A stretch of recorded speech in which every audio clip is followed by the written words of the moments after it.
السلام علیکم۔ میرا نام گلناز بیگم ہے، سب مجھے پیار سے گوگی کہتے ہیں۔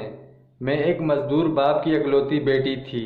ہم لوگ 3 وقت کی روٹی کھا کر سوتے تھے۔ گھر 2 کمروں کا لیکن ذاتی تھا۔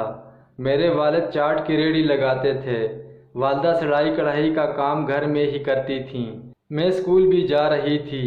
ان دنوں موبائل فون نہیں تھے، لیکن گھر پر دوسرے فون ہوتے تھے۔ میرے ابا نے بھی میری فرمائش پر فون لگوایا۔ کیونکہ میں اکلوتی بیٹی تھی تو مجھے سہیلیاں بنانا، گپ لگانی بہت پسند تھی۔ اسکول میں بھی میری بہت دوستیں تھیں۔ اب فون لگنے کے بعد اب گھر پر بھی ان کی کالز آتی تھی۔ میں نے میٹرک کے پرچے دے دیے تو گھر پر ہی ماں کا ہاتھ بٹانے لگی تھی۔ ایک دن ابا گھر آئے تو ان کی طبیعت خراب تھی۔ خیر وہ سو گئے تھے، لیکن اس دن کے بعد پھر وہ کبھی بھی نہ اٹھ سکے، اور یوں ہم دونوں کے سر پر عذاب نازل ہوا۔ امی بیوہ ہو گئیں اور میں یتیم ہو چکی تھی۔ ابا کو سوتے میں دل کا جان لیوا دورہ پڑتا تھا۔ کچھ دیر تو لوگ ہمارے ساتھ رہے، رشتہ دار بھی باقاعدہ آتے جاتے رہے، لیکن کب تک؟ دھیرے دھیرے سب ادھر ادھر ہو گئے تھے۔ اب تو ہمارا کوئی نہیں تھا، رشتہ دار بس نام ہی کے تھے، سو گھر تھا اپنا۔ اماں نے سوچا کہ ایک کمرہ اور غسل خانے کو کرائے پر دے کر باقی ہم 2 ماں بیٹی ایک ہی میں گزارا کر لیں گی، کیونکہ غسل خانے ٹوائلٹ سمیت 2 تھے۔ ایک بیٹھک کے ساتھ ایک صحن بھی تھا۔ چنانچہ اماں نے بیٹھک کرائے پر دے دی تھی، جس میں 2 خواتین تھیں، ایک بہت ضعیف، دوسری کسی اسکول میں استانی تھی، میری امی کی عمر کی ہی تھی۔ دونوں ماں بیٹی تھی۔ بوڑھی اماں جی تلاوت کرتی تھی، قرآن پڑھتی تھیں، اگرچہ وہ ضعیف تھیں پھر بھی وہ دیندار تھیں۔ ہم بھی خوش تھے کہ چلو سہارا بھی ملا اور کچھ کرایہ بھی وقت گزرتا رہا۔ وہ اماں بھی کبھی کبھی صحن میں نکلتی تھی گپ شپ کے لیے۔ میری والدہ کا نام نصرت تھا۔ اماں جی بولی، نصرت تمہارے گھر کے منڈیر پر کوئی پرندہ بیٹھتا ہے، وہ جنگلی ہے، منحوس ہے، مغرب ہوتے ہی کوئی لالٹین جلا کر صحن میں کسی جگہ لٹکا دیا کر، اندھیرا اچھا نہیں ہوتا ہے زندوں کے گھر میں۔ سچ ہے کہ بجلی بچاتے تھے ہم لوگ، صحن کا بلب روشن کرتے تھے۔ دوسرے دن بھی انہوں نے بولا تھا۔ اماں نے آخر ایک پرانی لالٹین جلانا شروع کر دی تھی، لیکن ان اماں جی کی باتیں دن بدن پراسرار ہوتی جا رہی تھیں۔ کبھی وہ کچھ کہتی تو کبھی کچھ۔ اماں بیچاری ان کی بات سنتی رہتی تھی، البتہ ان کی بیٹی اپنے کام سے کام ہی رکھتی تھی۔ ایک دن بولی، تیرے گھر میں کوئی چیز ہے، کسی کا بسیرا ہے۔ میری ماں گھر ہی چھوڑ دے، اف اللہ، ہر روز کچھ نہ کچھ انکشافات کرتی رہتی تھیں۔ پھر بولی، میں سچ کہتی ہوں، میں تو زندگی کے بہت برے دور سے گزر رہی تھی، ہر وقت ابا یاد آتے تھے۔ اماں نے بول دیا کہ اب مزید نہیں پڑھا سکتی ہوں۔ ایک دن فون کی گھنٹی بجی، میں نے فون اٹھایا، آگے مردانہ آواز تھی۔ اس نے سلام کیا اور پھر کرایہ دار آنٹی کا پوچھا۔ میں نے کہا وہ تو اسکول گئی ہیں۔ اس نے اچھا کہہ کر بتایا کہ جب وہ آئیں تو ان کو بتائیے گا، سلیم کی کال تھی۔ پھر اس نے مجھ سے میرا پوچھا کہ میں کون ہوں، میں نے بتایا، یوں پھر اس نے فون بند کر دیا۔ اسی طرح ہفتے میں کافی بار اس کی کالز آتی تھیں۔ پتہ چلا وہ ان آنٹی کا بھانجا ہے اور دوسرے شہر میں رہتا ہے۔ یوں ایک دن گھنٹی بجی، اماں پڑوس میں گئی تھیں، سلیم ہی کا فون تھا۔ سچ تو یہ ہے کہ مجھے اس کی آواز بہت اچھی لگتی تھی اور میں نے اٹھا لیا۔ اس نے وہی پوچھا، جبکہ صبح کا وقت تھا۔ اسے بھی علم تھا کہ آنٹی گھر پر نہیں تھی۔ میری ہنسی نکل گئی تھی، جس پر وہ بھی ہنس دیا۔ پھر اس نے مجھ سے میرا حال پوچھا اور بتایا کہ اسے میری آواز بہت پسند ہے۔ میں نے خاموشی سے جواب دے دیا۔ یوں وہ مجھے فون کرنے لگا۔ وہ بات کرتا تھا دھیرے دھیرے۔ مجھے احساس ہوا کہ مجھے اس سے محبت ہو گئی ہے۔ مجھے اس کے فون کا انتظار رہتا تھا۔ ایک دن اس نے کہا کہ وہ مجھے دیکھنا چاہتا ہے، لیکن وہ اس لیے خالہ کے گھر نہیں آتا کیونکہ لوگ کیا بولیں گے کہ سب خواتین ہیں اور یہ کیا کر رہا ہے۔ ادھر اس کی اس بات نے مزید میرے دل میں جگہ بنا لی تھی کہ وہ کتنا اچھا انسان ہے۔ خیر ایک دن آنٹی نے امی سے بات کی کہ ان کا بھانجا آنے والا ہے، اگر وہ آ جائے تو اس کو کوئی اعتراض تو نہیں ہوگا۔ امی نے نہ بول دیا۔ میں بہت خوش تھی۔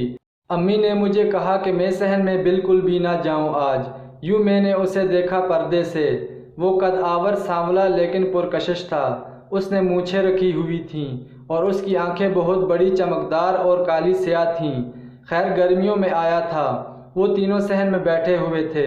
کسی کام سے آنٹی اور اماں جی اٹھ کر اندر چلی گئیں تو میں جلدی صحن میں نکل آئی۔ اس نے مجھے دیکھا اور بولا گلناز ہو نا؟ میں نے ہاں میں سر ہلا دیا۔ وہ مسکرایا، اس کی کالی بڑی آنکھوں میں شرارت تھی۔ وہ بولا اچھا تو یہ آپ ہیں؟ میں ہنس دی۔ وہ بولا اچھا میں تو ابھی تھوڑی دیر تک واپس جا رہا ہوں۔ میرا دل بوجھ سا گیا تھا جسے اس کی تیز نظروں نے بھانپ لیا۔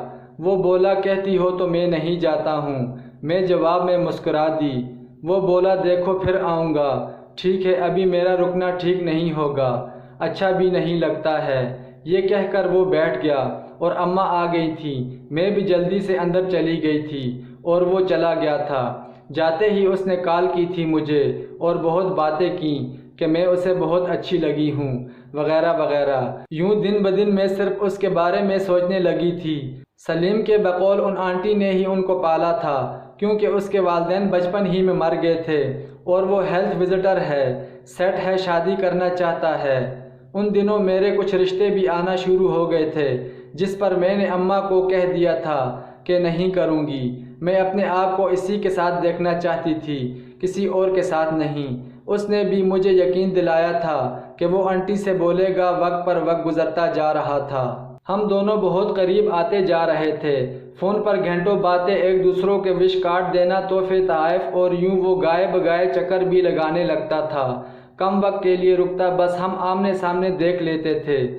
ایک دن اس نے فون پر مجھ سے باہر ملنے کی خواہش ظاہر کی۔ میرے لیے ایسا کرنا مشکل تھا۔ جب میں نے انکار کیا تو وہ ناراض ہو گیا، بولا کہ مجھے اس پر اعتبار نہیں ہے وغیرہ وغیرہ۔ خیر ایک دن میری اماں مجھے چھوڑ آئیں میری ایک دوست کے گھر میں اور خود واپس آ گئی تھیں۔ دوست نے بولا میں چھوڑ دوں گی۔ میری دوست کو سب پتہ تھا۔ یوں بائک پر سلیم نے مجھے پک کیا اور ہم نے خوب ساتھ وقت گزارا اور ہوٹل میں کھانا کھایا، وہیں بیٹھ کر باتیں کیں اور پھر وہ مجھے واپس چھوڑ گیا۔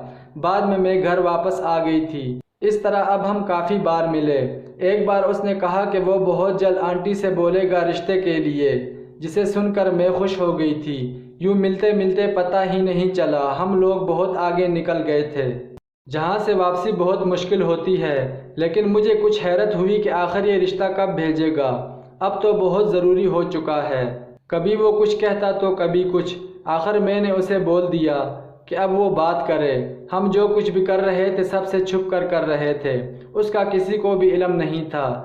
جب میں نے یہ بات اس سے کی تو وہ کچھ کترانے لگا تھا۔ جیسے پہلے روز بات ہوتی تھی میری اور اس کی، اب وہ بہانے بنانے لگا تھا۔ کبھی وہ بیماری کا کہتا، کبھی مصروفیات کا، کبھی کچھ تو کبھی کچھ۔ دو دن تک کال ہی نہ کرتا تھا۔ میں بہت پریشان تھی کہ ایک دن میرے پاؤں تلے سے زمین نکل گئی۔ ایک دن اچانک فون کال آئی تھی کہ ہسپتال میں لاش ہے، اس کے پاس سے شناختی کارڈ اور نمبر نکلا ہے، ایکسیڈنٹ میں فوراً موت ہو گئی ہے، نام سلیم ہے، جسے سن کر وہ ماں بیٹی چلی گئیں۔ لیکن جو حالت میری تھی میں بتا نہیں سکتی تھی۔ میری امی بھی حیران تھی کہ مجھے کیا ہو گیا ہے۔ میں چھپ چھپ کر روتی تھی۔ بھوک ختم ہو گئی تھی، نیند آرام سب کچھ ختم تھا۔ کچھ ہی دنوں میں میں بہت کمزور ہو گئی تھی اور لاغر بھی ہو چکی تھی۔ میرے خیالوں میں ابھی تک سلیم تھا، اس کی باتیں تھیں۔ وقت گزرتا رہا۔ وہ ماں بیٹی مڑ کر واپس نہیں آئی تھیں کیونکہ وہ اب اسی شہر ہی میں سیٹ ہو گئی تھیں۔ کچھ تھوڑا سامان تھا وہ چھوڑ گئی تھی، انہوں نے فون کر کے بتایا تھا، لیکن میں اپنا دکھ کس کو بتاتی؟ کوئی سنتا میرا دکھ؟ میرے رشتہ دار آتے تو میں انکار کر دیتی تھی کیونکہ میرے تو دل میں سلیم بس چکا تھا۔ آخر ایک دن میری امی نے مجھے بولا، دیکھو گوگی میری زندگی کا کچھ پتہ نہیں ہے اور ہمارا ہے ہی کون۔ دیکھو بیٹا تم جوان خوبصورت ہو، شادی کر لو گی تو محفوظ ہو جاؤ گی، ورنہ یہ معاشرہ قبول نہیں کرے گا۔ لیکن میں رونے لگ گئی تھی۔ مجھے شادی نہیں کرنی تھی کیونکہ اس کی وجہ میں ماں کو کیا بتاتی کہ میں تو سلیم کی ہوں۔ میرے دل و دماغ میں بس وہی تھا، کاش وہ اتنی جلدی نہ گیا ہوتا دنیا سے۔ یوں میں نے اپنے آپ کو بہت مصروف کر لیا تھا، ٹیوشن پڑھانے لگ گئی تھی محلے کے بچوں کو، ساتھ FSC کی پرائیویٹ تیاری، ساتھ اماں کے ساتھ سلائی کڑھائی کا بھی کام کرتی تھی۔ ایک دن میں ماں کے ساتھ بازار سے واپس گھر کی طرف آ رہی تھی تو ایک آدمی نے گاڑی سے ہی کوئی پتہ پوچھا، ہم نے بتا دیا۔ اس کے بعد نہیں علم کہ اس نے کس طرح ہمارے گھر کا نمبر اس کو ملا۔ وہ صبح شام ہمیں فون کرتا تھا، بہت خراب انسان تھا، دھمکیاں بھی دیتا تھا، کبھی شادی کا کہتا، انکار پر اغوا کا کہتا۔ بہت مشکل تھی کس کو بتاتی، ہم خواتین ہی تھیں۔ آخر کار اماں نے اپنی ایک گاہک تھی اس سے بات کی۔ اس نے بولا وہ بدمعاش ہے، کچھ بھی کر سکتا ہے، بہتر ہے مکان بیچو، شہر چھوڑ کر کراچی چلی جاؤ۔